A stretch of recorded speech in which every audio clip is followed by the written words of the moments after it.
Hello everyone and welcome to Serendipity in Quarantine. Today we are going to see what are executives, who are they and what are their functions. So let's begin. So in case of government, there is one body which makes policy decision and decides about rules and regulations, while the other one would be in charge of implementing these rules. So the organ of government that primarily looks after the functions of implementation and administration is called as executives. So this executive branch of government is responsible for implementation of laws and policies adopted by the legislature. So executives often involved in framing of policy as well. So there are also two types of executives. One of them are parliamentary or political executives and second one are permanent executives. So executives like president, prime ministers and minister are political executives, while as administrative machineries like civil servants are permanent executives. So let's see what are different types of executives. We know that in India we have accepted parliamentary type of democracy, but for example in USA there is presidential system and executive powers are in the hands of president. In case of Canada, it has parliamentary democracy with constitutional monarchy where Queen Elizabeth II is the formal chief of the state and the prime minister is the head of government. In case of France, both president and prime minister are the part of semi-presidential system. Means here president appoints the prime minister as well as the minister, but he or she cannot dismiss them as they are responsible for the parliament. In case of Japan, it has parliamentary system with emperor as the head of the state and prime minister as the head of the government.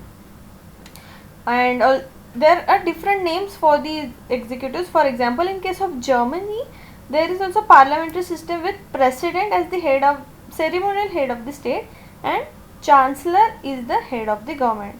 So we know that in India, president is the head of the state and prime minister is the head of the government. So this chart shows different types of system and different executives in it. For example, there are systems which are based on principle of collective leadership. For example, parliamentary and semi-presidential system. So in case of parliamentary system, the head of government is prime minister, and over here the head of president is the head of the state. In case of parliamentary system, the prime minister is also leader of majority party in the legislature, and here the head of government is prime minister. So in parliamentary system, the leader is more accountable to the legislature, and parliamentary system can have either a monarch or a president as the head of the state. So if there is monarch, then it will be called as constitutional monarchy, and if there is president, then it will be called as parliamentary republic, and both are ceremonial executives. While in case of presidential leadership, it is individual leadership, and in this system president is the head of the state as well as head of the government, and he usually directly elected by the people. So why did we accept this parliamentary system? Because India is very diverse country, and our framer of the constitution thought that our government should be sensitive to public expectation and it should be responsible and also accountable.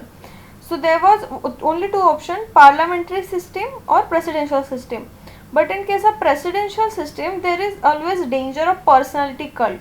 That means only one person can dictate or take major decisions in with respect to his or her country. For example, right now in USA, their president Mr. Donald Trump is taking all the major decisions. So this created personality cult.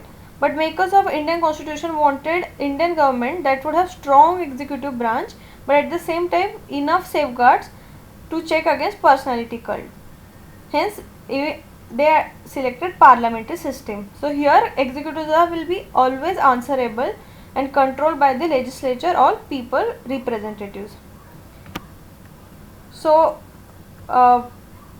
president is the formal head of the state, and Prime Minister is the head of the government, and Council of Minister, they run government at national level, and at state level the executives like Governor, Chief Minister and Council of Minister exist. So Council of Minister is headed by Prime Minister, and President is elected for the period of 5 years, but not by direct election, by indirect election. So only elected MLAs and MPs can vote for the presidential election, and they use principle of proportional representation with single transferable vote. President can only be removed by Parliament by following the procedure of impeachment. It includes special majority, and this can be only on the grounds of violation of the constitution. No other reason can be accepted. So to read about power and position of president, remember article 74(1). It states that the council of minister with prime minister at the head to aid and advise president, who shall in the exercise of his function act according with such advice. So here shall means that the advice given by prime minister and council of minister is binding on the president. So he has to accept the their advice. He can ask for reconsideration, but the reconsidered advice is binding on him. So president has wide range of executive, legislative, judicial and emergency powers. For example, in case of judicial powers, he or she can even pardon the judgment given by Supreme Court. In case of emergency power, he or she can take decisions on implementing presidential rule on any state. But in all these cases, president has to act only on the advice of council of minister. So majorly prime minister takes such decisions and president just act on them. But there are some discretionary powers of the president. For example, if first there can be situations, for example, president can send back the advice given by the council of minister and ask council to reconsider the decision. So when he will sending back their advice, so this will carry a lot of weight, and then there can be chances that council of minister can send the same advice again, but mostly this act as president's discretion. Then second is he has veto power. Means we know that all bills should be passed by after the sign of the president only. So except for money bill, he can refuse to give assent to the bill or passed by the parliament. So parliament can again pass the bill, but there is no mention that in the constitution about time limit within which the president must send the bill back for the reconsideration. So just by keeping the bill pending, he can refuse to pass the bill. So this is known as pocket veto. Then third situation can be, we know that president appoints the prime minister. So normally he appoints the leader of the majority party in Lok Sabha. But if there is no majority and even no coalition is happening, then president has to decide whom to appoint as a prime minister. So this is again his discretion. And we know that president is the formal power holder and ceremonial head of the nation. So now see the next executive, that is Vice President of India. So Vice President is elected for 5 years. His election method is similar to president, but here only difference is members of legislature are not the part of the electoral college. Then the Vice President acts as ex officio chairman of the Rajya Sabha and also takes over office of president when there is vacancy by reason of death, resignation and removal by impeachment or otherwise. Vice President acts as president only until the new president is elected. So unlike this, in case of USA, when a Vice President is appointed as president, he will complete the term of that existing president. Now we will be seeing Prime Minister and Council of Minister. Prime Minister is the head of the Council of Minister and all major decisions are taken by him because he has the power to appoint the offices to this council of ministers, and he can even take back the offices given to them and change their portfolios. Hence usually all council of ministers follow the prime minister. Hence this picture shows that there is no council of minister without prime minister. So in parliamentary form of executive, it is essential that the prime minister has the support of majority, and if he or she loses the majority, then the whole council of ministers dissolves. So the prime minister allocates ranks and portfolios to the minister, and according to their seniority or political importance, the ministers are given different ranks like cabinet minister, minister of state, or deputy minister. So, and he or she can also appoint a person without being member of parliament, but such person has to get elected within 6-month period. So this also applies to state legislature. And okay, so how the size of the council of ministers is decided. So after 91st Amendment Act 2003, it is fixed that council of ministers shall not exceed 15% of the total number of members of the House of People or Assembly in case of states. So this is fixed for 15%. But in case the only exception is in case of Delhi Legislative Assembly, it is 10% because the size of it is very small. So the council of ministers are collectively responsible for Lok Sabha. This collective responsibility is based on principle of solidarity of the cabinet. So it implies that the vote of no confidence even against single minister leads to resignation of entire council of ministers. So this ensures that the council of ministers will stay accountable and perform their functions. So it is binding on all ministers to pursue or agree to the policy for which there is collective responsibility. So council of minister we before saw are headed by prime minister, but if the death or resignation of prime minister happens, then it automatically brings about dissolution of council of minister.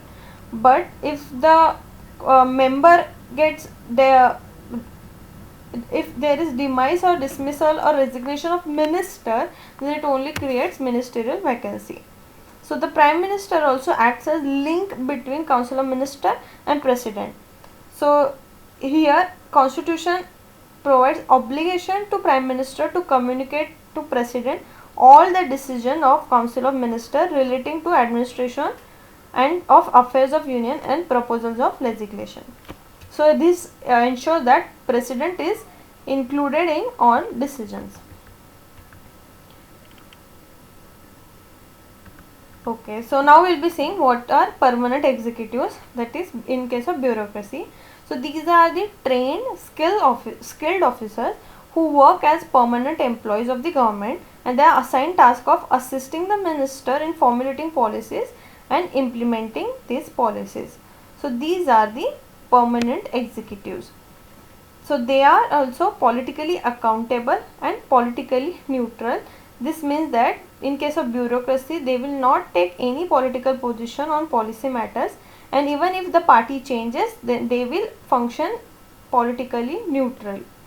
So it is responsibility of administrative machinery to faithfully and efficiently participate in drafting policies and its implementation. So civil servant or bureaucracy are impartial to any political party, and they are selected on the basis of merit by Union Public Service Commission, and this task is conducted to process of recruitment of civil servant for the government. But after their selection, they become responsible for the state government as well.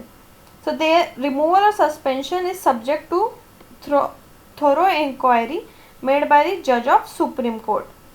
And for the purpose of the equality, there are some reservations in the job for the backward classes like SCs and STs. So there are 3 types of civil servant: All India Civil Services, which include Indian Administrative Service, Indian Police Service, and Indian Forest Service. In central service there are Indian Foreign Services or Indian Revenue Services, etc. And in state service there is sales tax officer, etc.